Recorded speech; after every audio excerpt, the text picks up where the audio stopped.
Salam alaikum, bismillah ar-Rahman ar-Rahim. Donc la leçon numéro 3 de physique, programme du premier bac international, option française, sciences maths et sciences expérimentales. Donc travail et énergie cinétique, exercice. La vidéo précédente, on a vu l'exercice numéro 1, et dans cette vidéo, on va voir l'exercice numéro 2. Donc un chariot de masse m égale à 10 kg est lancé vers le haut sur un plan incliné d'un angle alpha égale à 20 degrés par rapport à l'horizontale, avec une vitesse V0 égale à 4 mètres par seconde. Donc voilà, on a un chariot qu'on lance vers le haut avec une vitesse initiale V0 est égale à 4 mètres par seconde sur un plan incliné d'un angle alpha égale à 20 degrés. Donc c'est comme le chariot qu'on trouve à la fête foraine, la foire, le chariot est comme et on le lance vers le haut pour évaluer nos forces. Et plus qu'on est fort, plus que le chariot parcourt une distance plus grande. Voilà. Shabab et la force d'Yalom à l'aide de ce chariot. Donc plus qu'on est fort, plus que le massaf اللي غادي يقطع الشاريو غتكون كبيرة. Première question. En supposant que les frottements sont nuls, déterminez la distance D que va parcourir le chariot sur le plan incliné avant de rembrousser chemin. Rembrousser chemin, ça veut dire sans retourner en sens opposé. كيفاش غادي يقلب le sens. Le chariot غادي يوصل لواحد البلاصة ويبدل le sens. يعاود يرجع vers le bas. En supposant que les frottements sont nuls, déterminez la distance D que va parcourir le chariot sur le plan incliné avant de rembrousser chemin. Deuxième question, on constate que le chariot parcourt seulement la distance D' égale à 2 mètres. On déduire la valeur de la force F équivalente au frottement que subit le chariot. On donne G égale 9,8 newtons par kilogramme. Donc on passe tout de suite à la solution.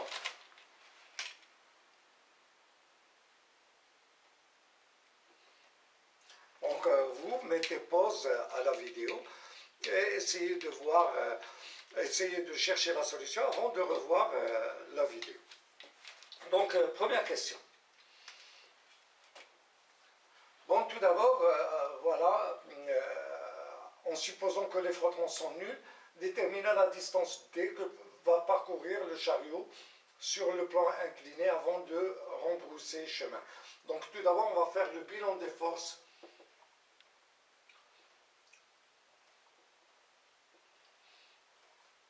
exercées sur le chariot.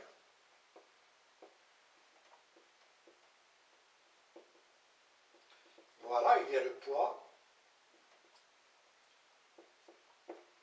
P et la réaction du plan incliné. Donc on va représenter ces deux forces.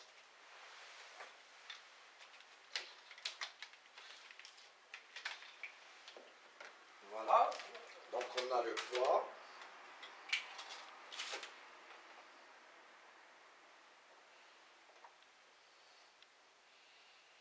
et la réaction.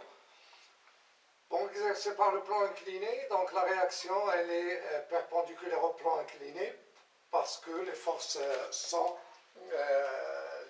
les frottements sont négligeables. Donc on vous demande de chercher la distance parcourue par le chariot. Cette distance qu'on va noter D si vous voulez, de là jusque là, D. Donc cette distance.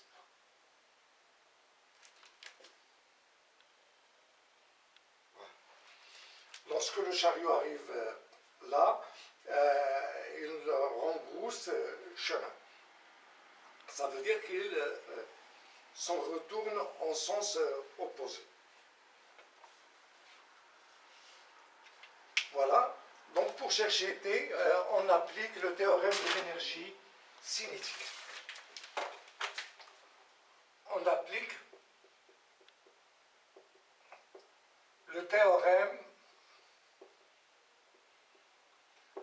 l'énergie cinétique entre l'instant où le chariot a été lancé et l'instant où il change de sens. Donc on va écrire EC moins EC0 est égal le travail du poids P plus le travail de R.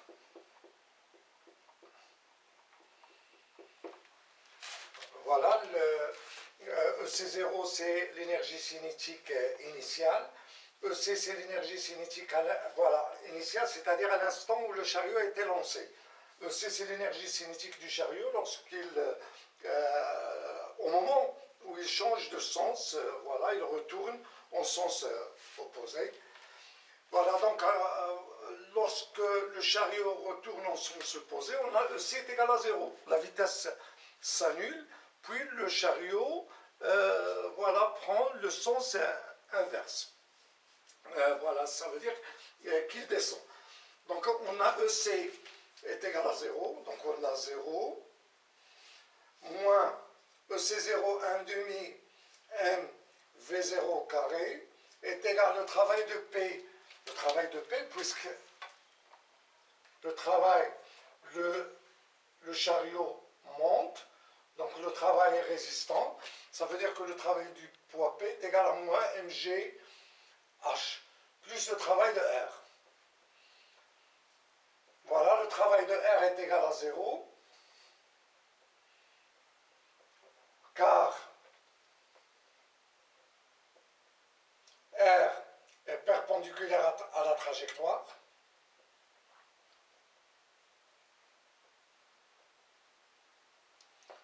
Voilà,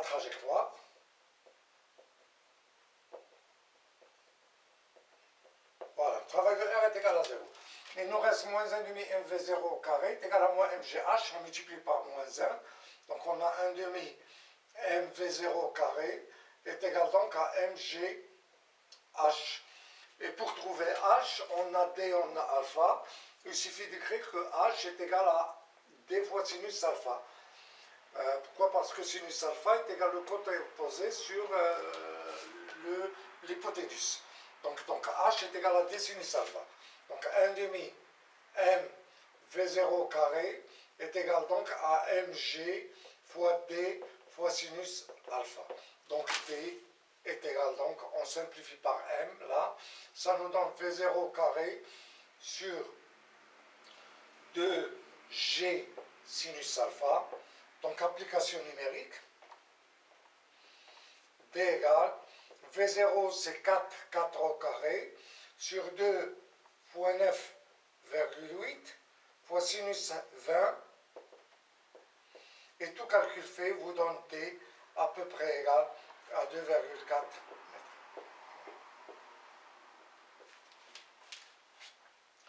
Voilà, ça c'est la première question. Deuxième question, on constate que le chariot parcourt seulement la distance d' est égale à 2 mètres et non pas 2,4. On déduit la valeur de la force de frottement F équivalente, la force F équivalente au frottement que subit le chariot. Donc là, il y a des frottements. Voilà, donc on va faire le bilan des forces exercées sur le chariot. Donc il y a le poids et il y a la réaction du plan incliné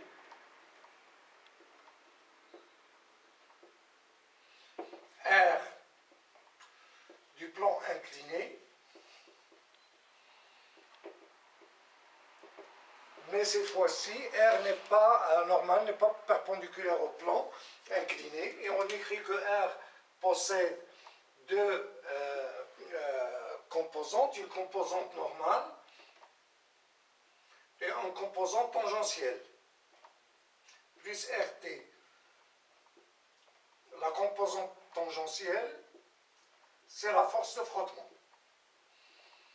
Voilà, donc lorsqu'on représente R, on se contente de représenter la composante normale et la composante tangentielle qu'on va noter F. Alors, je vais représenté en rouge. Voilà. Donc on va dire que le chariot se déplace de A vers B si vous voulez. Là on a H' va parcourir la distance D'. Donc de la même façon on applique le théorème de l'énergie cinétique.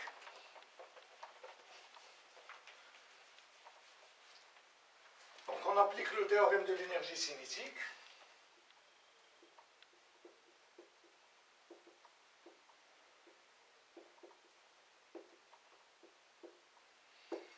De l'énergie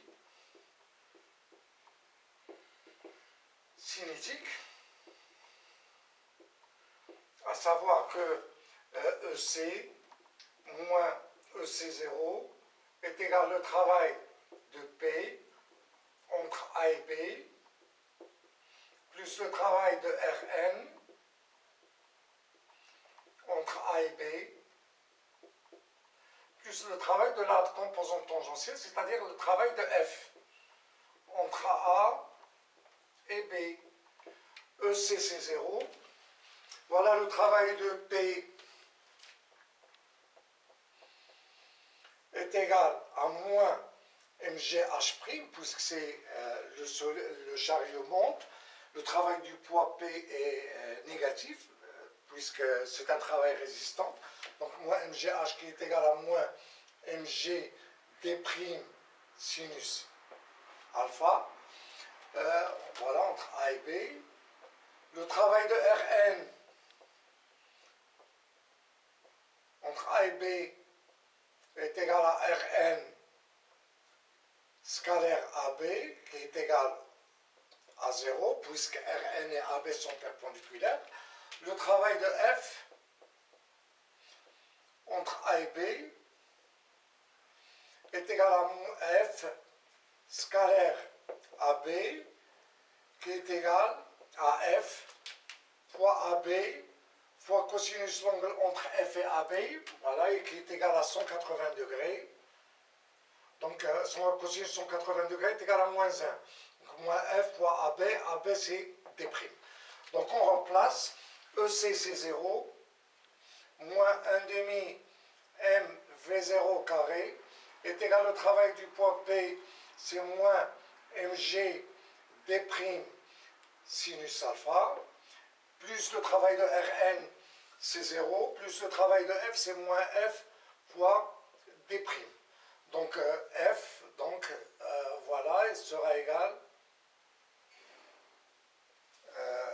voilà, donc F fois d' sera égal, donc on multiplie plus, voilà, donc il sera égal à 1 demi M V0 carré moins, donc F, voilà, on va la faire passer de ce côté, moins 1 demi MV au carré de l'autre côté, ça nous donne 1 demi MV0 au carré, moins MG, enfin, ça fait fois D', moins MG D' sinus alpha. Donc F est égal à M V0 au carré sur 2 D' moins mg sinus alpha. Donc F est égal à MC10 fois 4 au carré sur 2 fois 2 moins 10 fois 9,8 fois sinus 20 degrés. Et tout calcul fait vous donne F égale à presque 6,5 newtons. Donc voilà, ainsi se termine cet exercice. Et si vous aimez ce contenu, faites j'aime et s'abonner à la chaîne. À bientôt.